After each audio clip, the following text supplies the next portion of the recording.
Abebembezi b'egomboro ya Bubaare nibo bagambire ebi omu rukiiko rw'ebyo kwerinda orukwendera omwaka. Abebembezi nibagira ngu abatuura nibaraara emitima ebeehanikire ngu konka nk'abebembezi bariyo nibakora ekirikubasika okubarinda n'ebintu byabo. Abantu babiine ebintu byabo amatungo n'ebindi security by'omu bintu bingi okashanga ng'omuntu ebintu nibifa so emphasis yaza ha security tukimproving ha kyekyo kiza kukorera abantu bari habwe development n'entunguka kweyongera kubaho.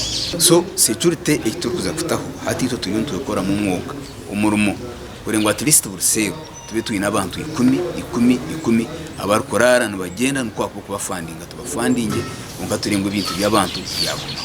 Abahona bahajine n'abakozere nebero kwetaga korwaho okusya abantu obuhereza. Gavumenti tumezirirwa rolo n'umanya yamani yateraho maternity ward laboratory nenu zabashaho so far so good.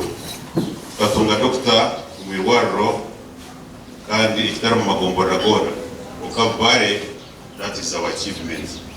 Target yiturumu itekatekero next ba kansara bare bagiremu omuntebe ntwenda eby'obwegyese zahiguru ebyaherese